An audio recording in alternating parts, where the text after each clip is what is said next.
Amina, aujourd'hui, vous n'êtes pas seule, comme à chaque fois. Vous allez nous présenter votre invité. Je suis avec une grande dame que j'ai eu l'honneur de connaître.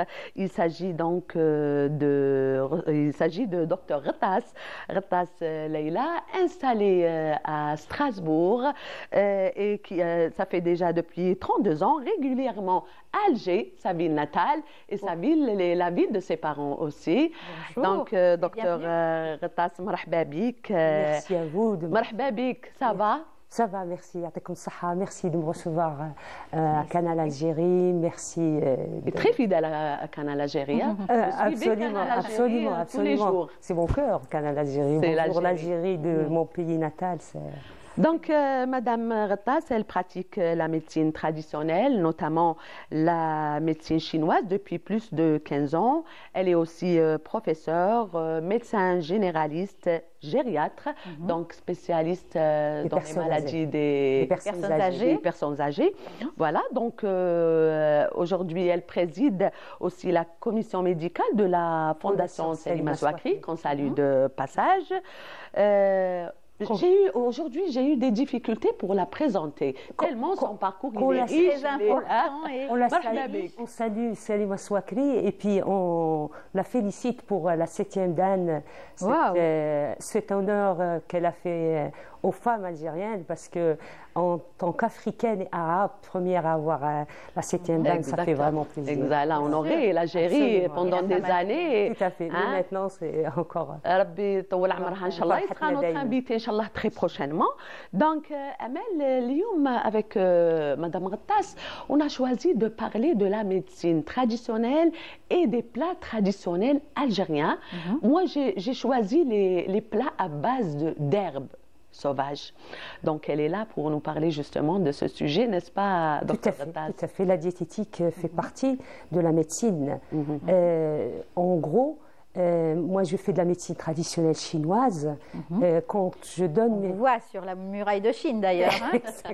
Quand je donne mes cours en Europe, je suis à la faculté de médecine de Strasbourg. Les Chinois n'aiment pas mon discours parce que je dis c'est une médecine universelle. Exactement. Parce qu'avant la vraie médecine, qu'est-ce qu'on faisait? C'est ça. Eh ben, on faisait ça, c'est ce qu'on pratiquait. Et la première pratique, chose qu'on n'a pas fait en médecine occidentale, c'est la diététique, l'alimentation. On a fait 7 ans de médecine. Tous les médecins peuvent vous dire on n'a jamais fait de diététique. D'accord. Et on est ce qu'on mange. Vous êtes ce que vous consommez. C'est vrai.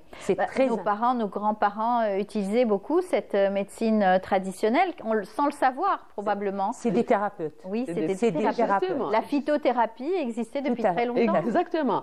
Justement, Amel, moi j'ai envie que Madame Leïla nous raconte l'histoire avec ton père.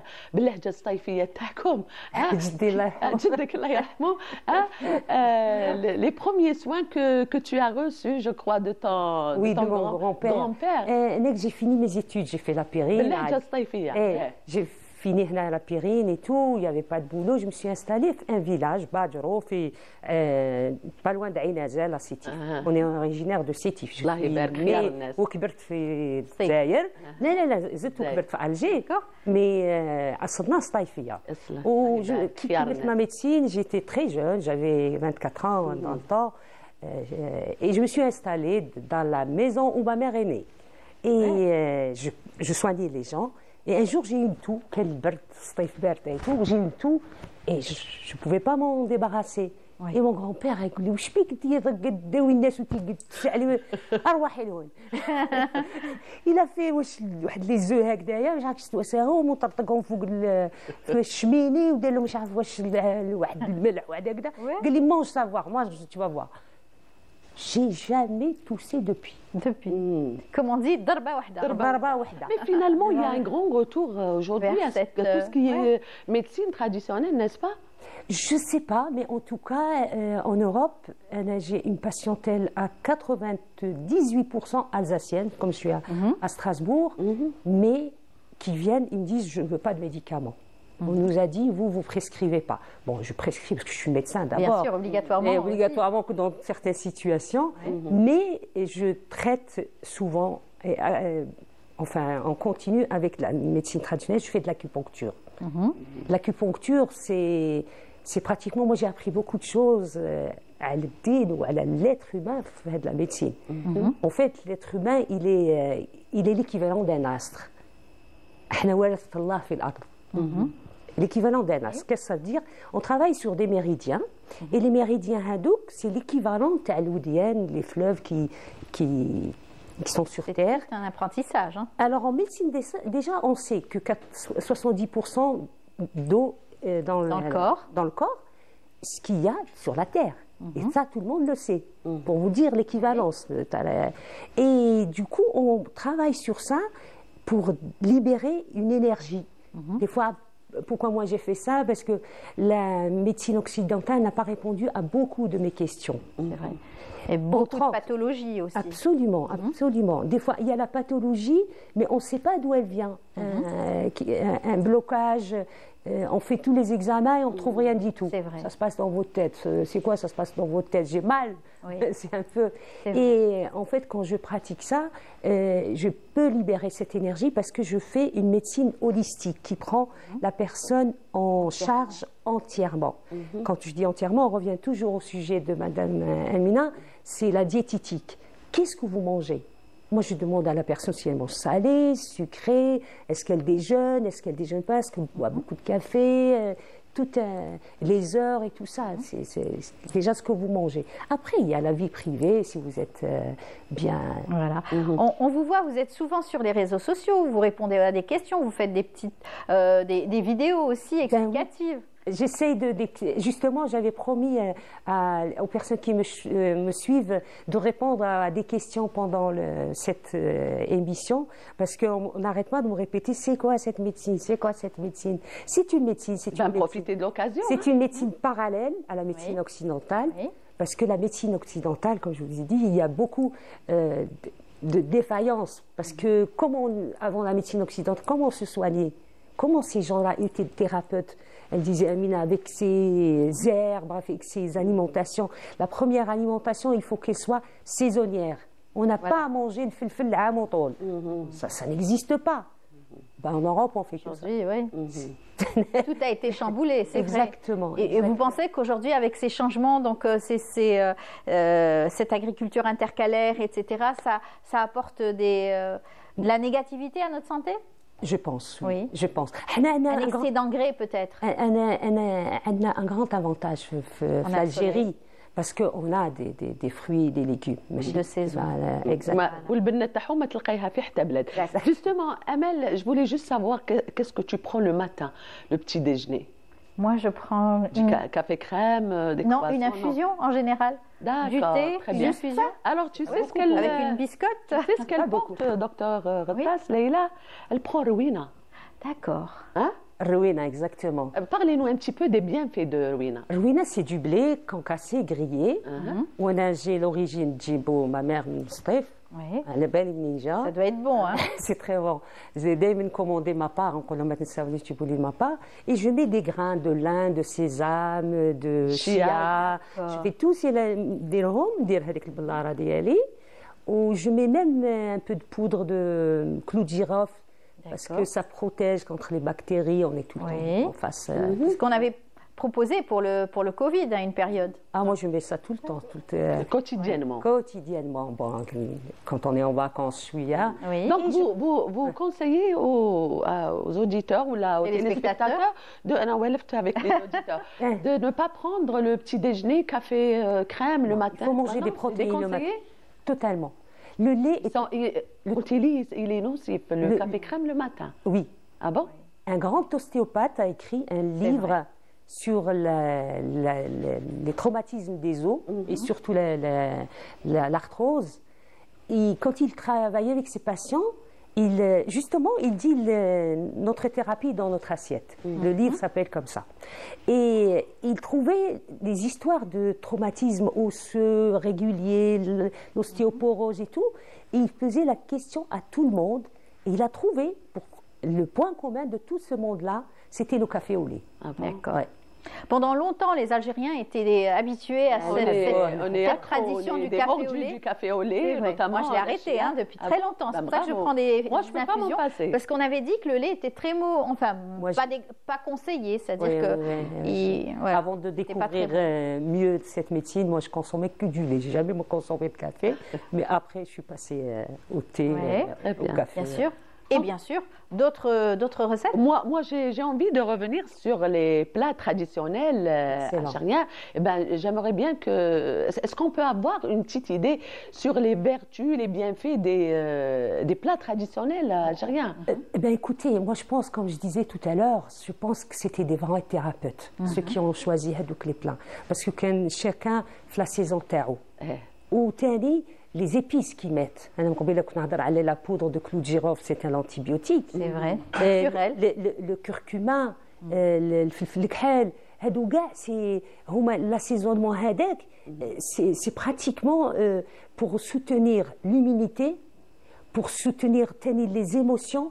واحد ما كيدير لك زعما القرفه باش تهدن ما تكونش واسمو. Il savait faire le plat blanc était pour quelque chose, le plat rouge était pour quelque chose, parce qu'en plus le piment aussi, tout paraît que c'est un très bon antioxydant. Le piment c'est très très bon, les asiatiques ils adorent ça. Et en fait vous avez toujours un flux digestif qui est bon. Les Thaïlandais ils ne mangent que ça, les Coréens ça me fait rappeler Amel شوربة بيضة تاعنا qu'on a eu des prix, plusieurs prix. Le bouillon avec elle est nutritive, elle est simple, ça demande pas beaucoup d'ingrédients, de l'oignon qui est aussi un antibiotique naturel, et aussi du persil, elle est bourrée de persil qui est très vitamine C. La vitamine C. Pour dire que, et puis ça me fait rappeler aussi parmi les plats à base de plantes sauvages, le pourpier sauvage. Le pourpier, c'est ça. Donc le pourpier sauvage à base de dersa. Il me fait rappeler ma mère, la yarhamha, qui préparait ce plat qui était succulent, qui était bon, énergisant. Les épices aussi. Donc c'est une plante appelée pourpier sauvage. Également, elle porte le nom de baqla. Le baqla, qui est aussi... je crois qu'elle est bourrée de vitamines, du fer, du oméga, de l'oméga 3. Non, fer et plein de fer et d'oligo-éléments, de zinc. Non, mais ce plat, il n'existe plus, malheureusement. J'entends parler, mais jamais j'ai... Oui, et moi, je me rappelle que ma mère, elle achetait quartier populaire où on habitait, et donc, j'ai toujours dit que le flio, batata flio, le flio. Donc, le flio... On a l'impression que c'est rien, mais c'est trop bon, et en plus, c'est un goût, hein. Moi, quand j'étais petite, j'aimais pas, mais maintenant, j'aime bien, revenir aux sources. Les protéines qui manquent. Souvent les familles ما تكونش عندها تروح لجارتها تقول لها حطيني حبه ولا دجاج n'est-ce pas. Les protéines qui manquent. Exactement. وما تجي هذيك البطاطا الله عاقده دير لها هذوك الوريقات تاع فليو تجي حميمه الله. Donc pour dire que tous ces plats c'est des plats nutritifs, c'est des plats تانيك présentable, bien sûr, n'est-ce pas, docteur? Nourrissant. بكري ما كناش ناكلوا enfin le pain n'était pas la consommation. هاي ما تشريش الخبز هي. Oui, ben oui, c'est moi je fais beaucoup la baguette j'ai beaucoup d'économies. Alors قولي لنا واش تاكلي ما n'achète pas de pain, je pas de sucre, vous mangez jamais du pain. Tous les blancs, les trois blancs, ni sel, ni farine blanche, et ni sucre. قلت لهم بالك ils étaient effectivement 3. Oui. Au lieu de deux, pas tous les blancs. Tous les blancs. À déconseiller. Bah oui, on le recommande à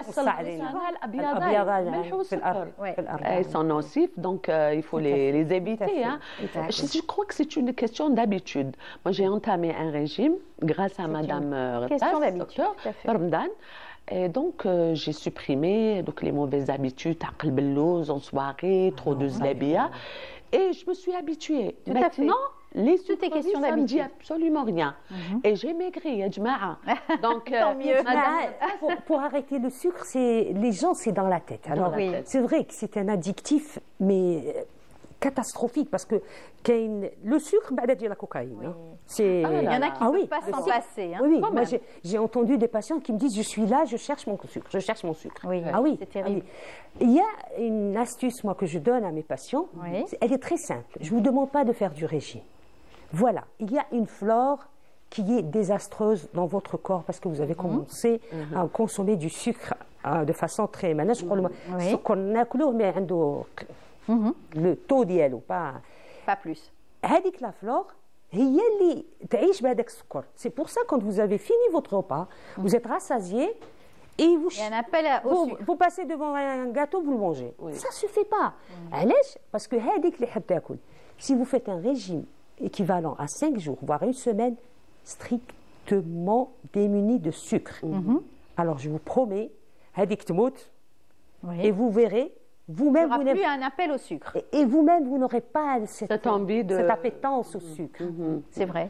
Mais ce qui est bien, de réfléchir sur ça, c'est que Dr Rattas, quand elle te conseille de faire un régime, ما تقولكش المفور.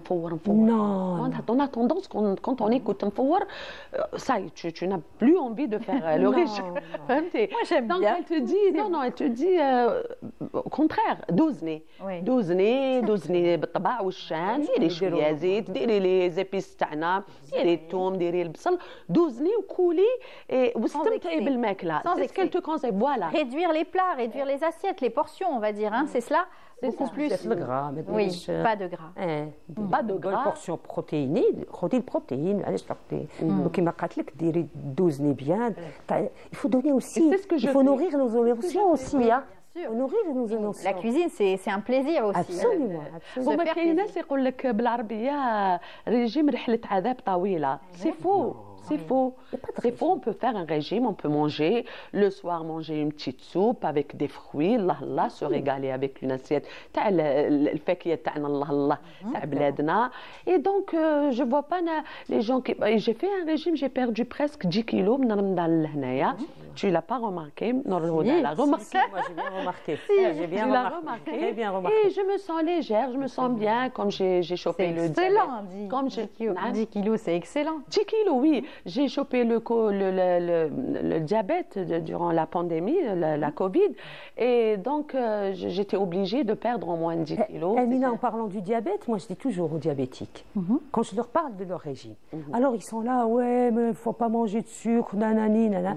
Je dis toujours, non, ce n'est pas un régime typiquement diabétique. C'est un régime qu'on devrait tous faire pour ne pas être diabétique. Très bien. Tout à fait, c'est la prévention. C'est la prévention avant, bien sûr, la maladie. Vous n'êtes pas punis. Très bien. On doit tous le faire. Très bien. Voilà, donc, notre but aujourd'hui, c'était de mettre en valeur les plats traditionnels algériens. Ils sont bons, ils sont succulents, ils sont même nutritifs. On devrait être justement, à base d'herbes et tout. C'est très conseillé. Farid Rodja était venu nous donner une bonne recette de couscous à la traditionnelle. Avec, tout à fait, hamama avec beaucoup d'herbes. Et ça aussi, c'est une forme de détox pour la saison, peut-être pour accueillir l'été. L'été, effectivement, pour détoxer et nourrir le cœur. Voilà, on est arrivé déjà à la fin donc, de notre émission. Ça a été un plaisir que de vous recevoir, parler de diététique, parler de conseils culinaires. Pour moi, et de santé. C'est un plaisir pour moi aussi d'avoir partagé ce moment très convivial avec vous. C'est gentil, merci. Pareillement.